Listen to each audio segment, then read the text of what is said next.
May I present your resume to Mr. Sheffield? Resume? You know what? Why don't you go get this, Mr. Sheffield, and I'll do the resume presenting myself. As you wish. One of the biggest sitcoms of the 1990s almost never happened. The Nanny turned Fran Drescher into a television icon, dominated the ratings, and found fans in more than 90 countries. But behind the glamorous outfits, unforgettable laughs, and fairy tale romance was a story filled with risky decisions, behind-the-scenes battles, near cancellation, and an ending that even Fran Drescher later questioned.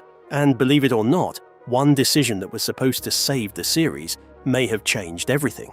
This is the incredible rise and the messy ending of one of television's most beloved sitcoms, the flight that changed everything. Long before she became Fran Fine, Fran Drescher was a hard-working actress trying to find her breakthrough in Hollywood.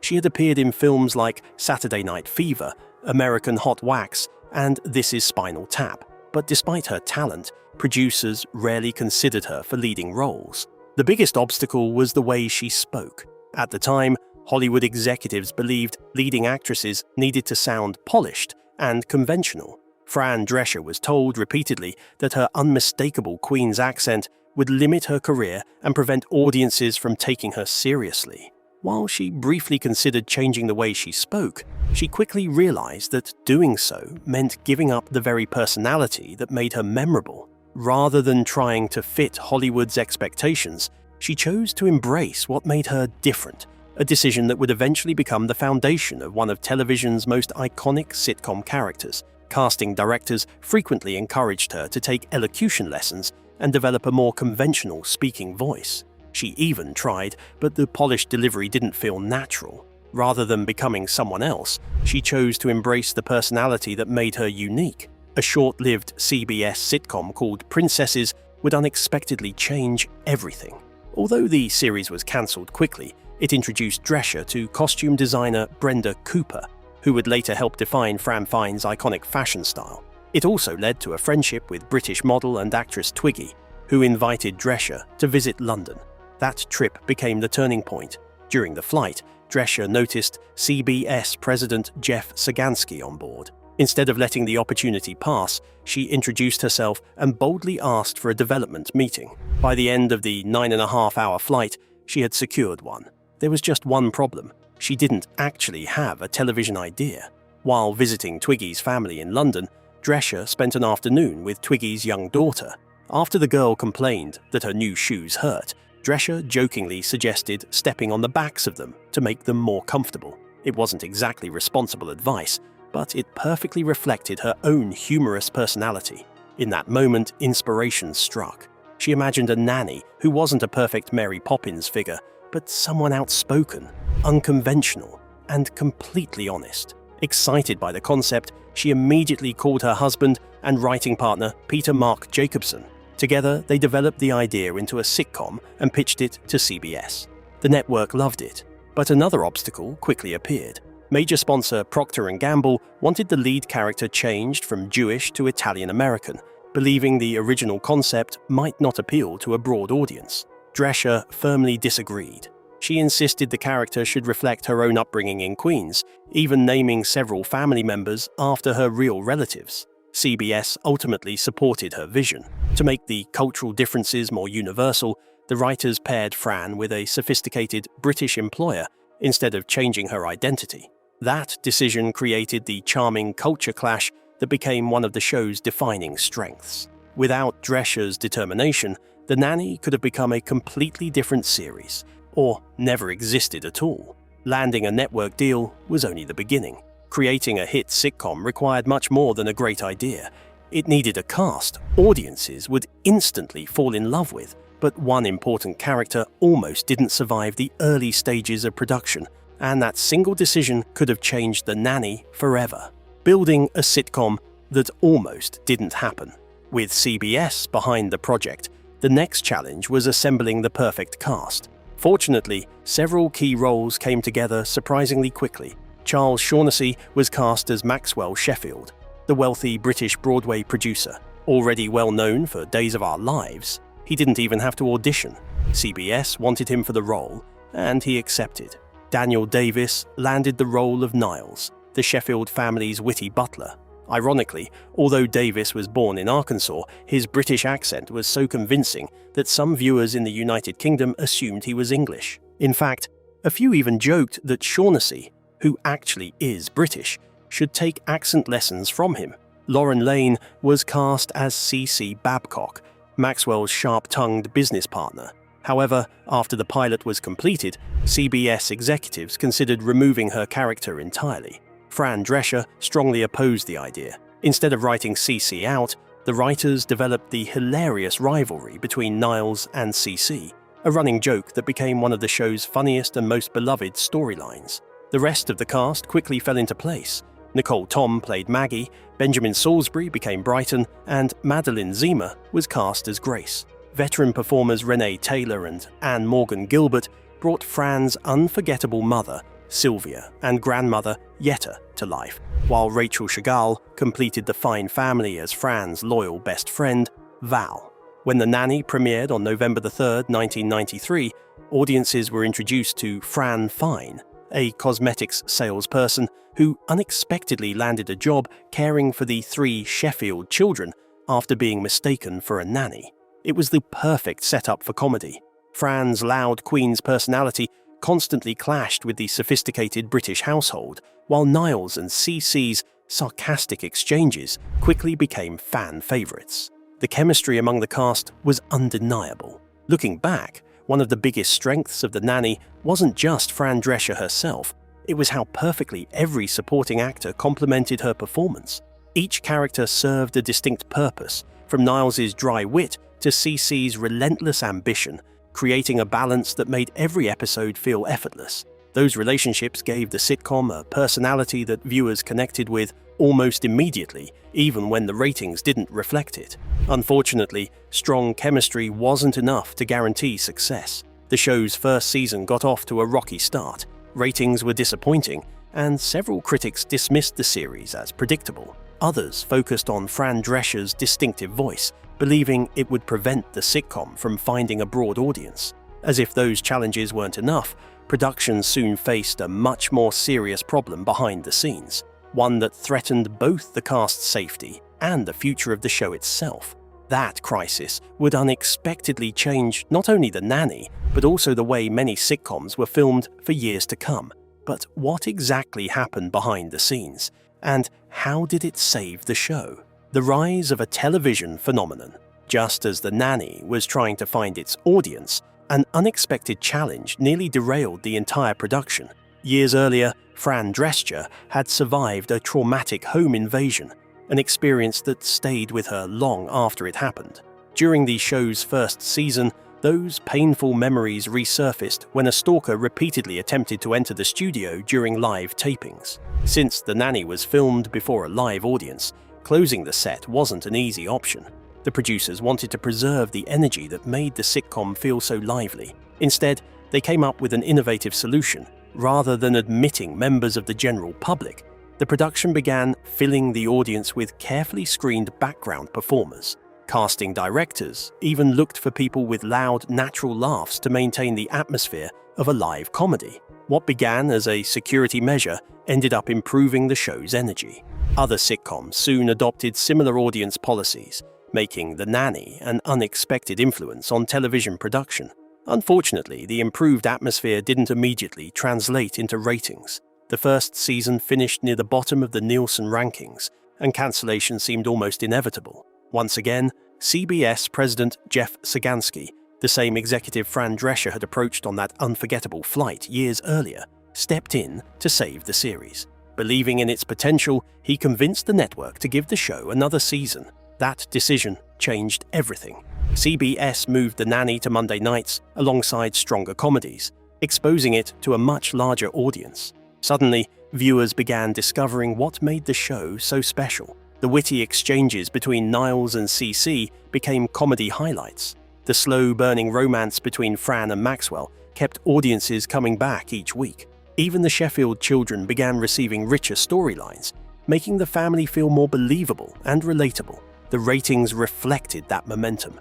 Within a year, The Nanny had climbed dramatically in the Nielsen rankings, transforming from a near cancellation into one of television's biggest success stories. By its third season, it ranked among the most watched sitcoms in America. It was a remarkable turnaround.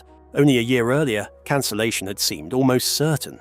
Now, the series had become one of CBS's biggest success stories. Viewers connected with Fran because she never tried to be perfect. She was loud, honest, fashionable, and unapologetically herself, making her feel far more relatable than many sitcom characters of the era. That authenticity became one of the show's greatest strengths. The show's popularity also attracted an impressive lineup of guest stars, including Elizabeth Taylor, Elton John, Ray Charles, Whoopi Goldberg, Joan Collins, Rosie O'Donnell, Jason Alexander, and Coolio. Its fashion became just as iconic. Costume designer Brenda Cooper dressed the cast in dozens of outfits every week, creating Fran Fine's unforgettable style of bold colors, animal prints, and glamorous designer looks. Her work earned an Emmy Award and helped turn Fran into one of television's biggest fashion icons of the 1990s. At its peak, The Nanny seemed unstoppable. But just as the sitcom reached the height of its popularity, a series of creative decisions would slowly begin pushing audiences away. Ironically, reaching the top became the show's biggest challenge. Fans had spent years waiting for one unforgettable moment, but when it finally happened, many believed it marked the beginning of the end. So what went wrong, and why do so many viewers still debate the show's final seasons? When the magic started to fade. After 3 successful seasons, The Nanny seemed to have found the perfect formula. Ratings were strong, the cast had incredible chemistry, and viewers were eagerly following the slow-building romance between Fran Fine and Maxwell Sheffield. Then, the writers made a decision that many fans never forgave. Near the end of season 3, Maxwell finally confessed that he loved Fran, a moment audiences had been waiting years to see. But when season 4 began, the confession was suddenly taken back to keep the will they, won't they storyline alive. Instead of building anticipation, the twist frustrated viewers. Many fans felt Maxwell had spent years sending mixed signals, and reversing such an important moment made his character less likable. The romantic tension that had driven the series no longer felt as satisfying. At the same time, CBS made another decision that didn't help. The network moved The Nanny from its successful Monday night lineup to Wednesday evenings, pairing it with newer shows that attracted a very different audience. The schedule change caused ratings to decline, and the series struggled to regain its momentum. Season 5 brought even more challenges. Lauren Lane's pregnancy forced the writers to hide it with oversized handbags, large props, and carefully staged camera angles, creating some unintentionally funny moments behind the scenes. But the biggest change was still to come. Concerned about falling ratings, CBS gave Fran Drescher and Peter Mark Jacobson an ultimatum. If Fran and Maxwell didn't get married, there might not be a 6th season. The creators understood the risk. The unresolved romance had always been the emotional heart of the show, but ending it too soon could fundamentally change the series. Still, they also had a cast and crew depending on the show's success, so they reluctantly agreed. The wedding episode became one of the series' biggest television events, attracting more than 16 million viewers. For a brief moment, it looked like the gamble had paid off. Ratings spiked, and audiences tuned in to witness the long-awaited wedding. But television history has shown that many romantic sitcoms struggle after finally bringing their lead couple together. Once the mystery disappears, writers often find it difficult to recreate the same excitement that kept viewers coming back each week. Unfortunately, the boost didn't last. Once Fran became Mrs. Sheffield, the show's original premise disappeared. She was no longer the outspoken working-class nanny trying to fit into an upper-class household. Instead, she was part of that world, forcing the writers to search for new storylines. The series shifted toward heavier drama, including pregnancy complications, family conflicts, and the sudden romance between Niles and CC. While some viewers enjoyed the changes, others felt the show had lost the charm that made it special. Ratings continued to fall. By the final season, The Nanny had dropped dramatically in the Nielsen rankings. The series concluded in 1999 with Fran giving birth to twins, Niles and CC getting married, and the Sheffield family relocating to California. Years later, Fran Drescher admitted she wasn't completely satisfied with how the story ended. She believed the show might have worked better if Fran had remained the nanny, keeping the central relationship unresolved instead of changing the very premise that audiences had fallen in love with. Although the finale divided longtime fans, the nanny's story was far from over. In fact, its greatest success didn't happen during its original run. It happened after the final episode aired, when the sitcom found an entirely new audience across the globe, the legacy that outlived the show. Although The Nanny ended in 1999, its influence was only beginning. The series was eventually broadcast in more than 90 countries and dubbed into over 30 languages, becoming one of the most successful American sitcom exports of its era. Its biggest international breakthrough came in Russia, where a local adaptation called My Fair Nanny became a massive hit. The success of that version helped popularize the sitcom format across Russian television and inspired additional adaptations in Argentina, Chile, Greece, Mexico, Poland, Portugal, Turkey, Indonesia, and several other countries. That level of international success is incredibly rare for an American sitcom. Even today, The Nanny continues to reach new audiences through streaming platforms and television reruns. Younger viewers who weren't even born during the show's original run are discovering Fran Fine for the first time, while longtime fans continue to celebrate her unforgettable fashion, quick wit, and infectious personality. Social media has also introduced many of the show's funniest scenes to a new generation,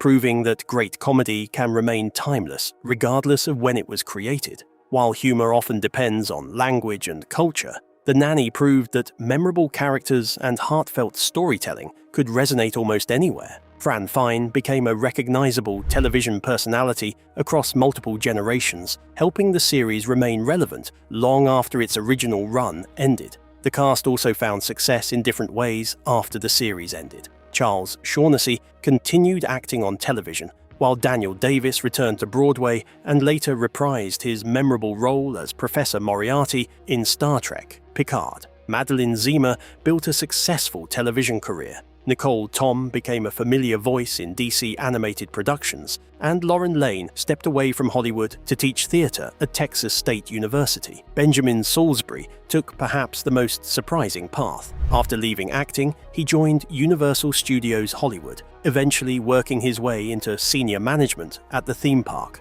Fran Drescher's life after The Nanny proved just as remarkable. In 2000, she was diagnosed with uterine cancer.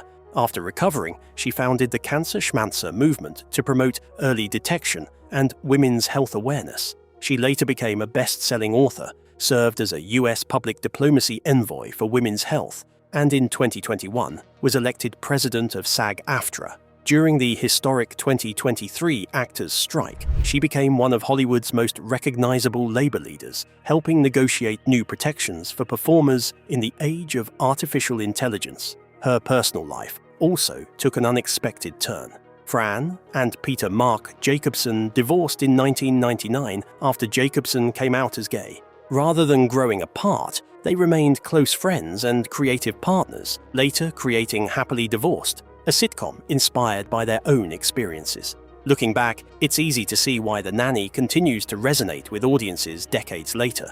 It wasn't just the fashion, the catchphrases, or the unforgettable romance that made the series special. It was Fran Drescher's determination to stay true to herself. She refused to change her accent, fought to preserve the character's identity, defended her cast, and trusted her instincts when others doubted her vision. Those decisions transformed The Nanny from a simple sitcom into one of television's most enduring success stories. Perhaps that's the show's greatest legacy. It wasn't simply about romance or comedy, it was about embracing individuality. Fran Drescher refused to change her voice, her background, or her personality to satisfy Hollywood's expectations. In doing so, she created a character who continues to inspire audiences around the world, proving that authenticity can leave a lasting mark on television history. And decades later, that's exactly why millions of viewers still consider The Nanny one of television's greatest sitcoms. More than 25 years after its finale, The Nanny remains one of television's most beloved sitcoms. Its humor, unforgettable characters, and unique style continue to win over new generations of fans around the world. Behind every laugh was a story of determination, resilience, and creative risks that almost changed the show forever. Which behind-the-scenes story surprised you the most? Let us know in the comments below, and don't forget to like, subscribe, and turn on notifications for more deep dives into your favorite classic TV shows. Thanks for watching.